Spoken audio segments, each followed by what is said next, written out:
الرحيم وبه نستعين أما بعد فقد قال الله عز وجل في كلامه المجيد والفرقان الحميد أعوذ بالله من الشيطان الرجيم بسم الله الرحمن الرحيم وربك يخلق ما يشاء ويختار صدق اللہ العظیم۔ منزل سے آگے بڑھ کر منزل تلاش کر، مل جائے تجھ کو دریا تو سمندر تلاش کر۔ حضرات علماء کرام اور دور دراز سے آئے ہوئے مہمان عظام، جامعۃ القاسم کے ہونہار طلبہ، آج کی یہ بارانہ محفل اور مجلس جس کی نسبت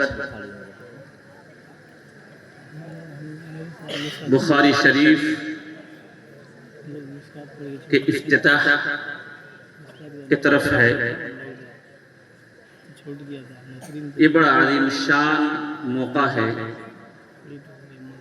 سب سے پہلے تو میں شکر گزار ہوں جناب حضرت مولانا محمد نعمت اللہ صاحب قاسمی، جن کی دعوت پر میں یہاں حاضر ہوا۔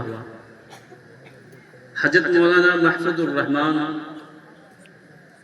صاحب عثمانی نور اللہ مرقدہ، جب میں طالب علم تھا ندوۃ العلماء میں سن 1998 میں پہلی ملاقات میری ان سے ہوئی دہلی میں بٹلہ ہاؤس میں، مسجد کے آس پاس غالباً ان کی آفس تھی، اور یہ پہلا موقع تھا۔ میں دہلی گیا ہوا تھا حضرت مولانا وحید الدین خان صاحب سے ملاقات کے لیے، اور وہیں سے پتہ چلا کہ سپول ضلع کے بڑے فعال، متحرک، بہترین عالم دین جو اپنے علاقے کے لیے کوشاں ہیں، سرگرداں ہیں، محنت کر رہے ہیں، وہ مفتی محفوظ الرحمان صاحب کی شخصیت تھی۔ والد محترم سے میں ان کے سلسلے میں سنتا تھا، ملاقات کبھی نہیں تھی، وہ پہلی اور آخری ملاقات تھی۔ جب حضرت مولانا نعمت اللہ صاحب نے مجھ سے کہا کہ ایسی بات ہے، آج بخاری شریف کا پہلا درس ہوگا اور وہاں تعلیم شروع ہوگی، میں ان کی محبت میں کھینچتا چلا آیا۔ ایک بات میں، کیونکہ وقت 1-2 منٹ لیا ہے لیکن بات شروع ہوئی ہے تو کچھ 2-4 منٹ لوں گا، زیادہ نہیں۔ کچھ باتیں ایسی ہیں جو تھوڑا ہٹ کر ہے، مثلا آپ سبھی لوگ جانتے ہیں پھول سے خوشبو بنتی ہے۔ 45 کلو پھول سے 25 گرام اوریجنل خوشبو نکلتی ہے، جس کی قیمت تقریباً 25 لاکھ ہوتی ہے۔ 25 گرام خوشبو کی قیمت 25 لاکھ ہوتی ہے، پھر عطار لوگ خرید کر اس میں مکس کرتے ہیں، پھر ملاتے ہیں، بازاروں میں لاتے ہیں۔ مفتی محفوظ الرحمان صاحب گلستان محمدی کے وہ عظیم پھول تھے۔ وَرَبُّكَ يَخْلُقُ مَا يَشَاءُ وَيَخْتَارُ، قرآن کی نسبت، احادیث کی نسبت وہی سے ہے۔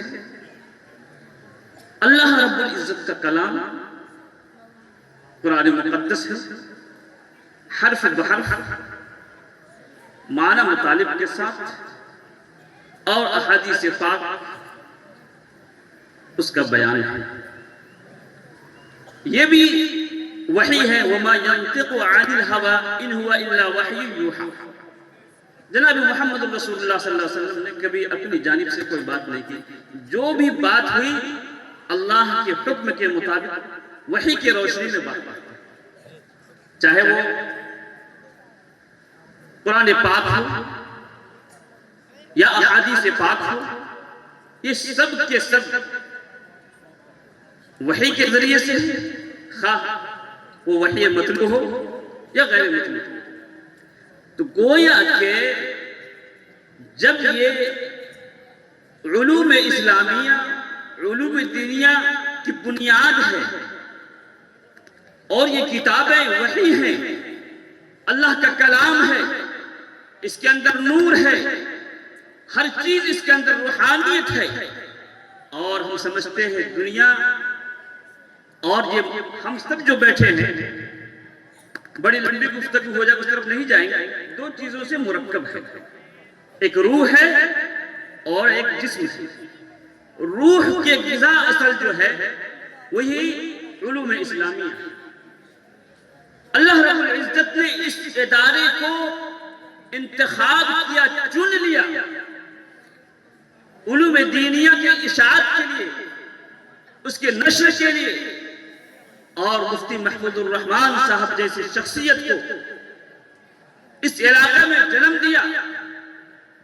وہ پورے علاقے کے لیے گویا کہ ایک کار خیر تھی، ایک لائبریری تھی، ایک فکر تھی۔ آج جب میں دیکھ رہا ہوں بڑی خوشی ہو رہی ہے، دعائیں نکل رہی ہیں۔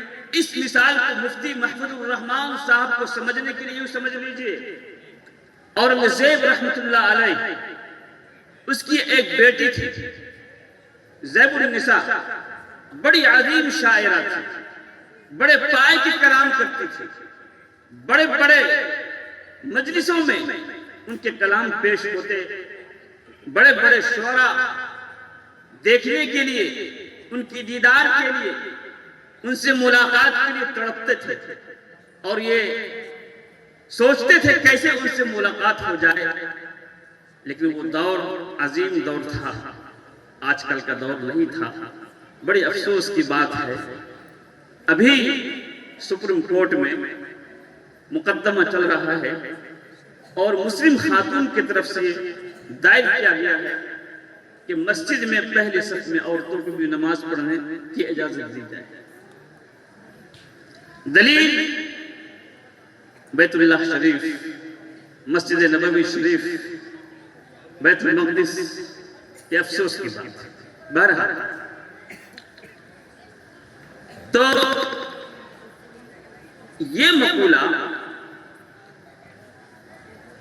یہ عاقل خان نامی جو ان کے درباری تھے ان کا تھا، کاش کہ زیب النساء کو دیکھ لیتا، اتنا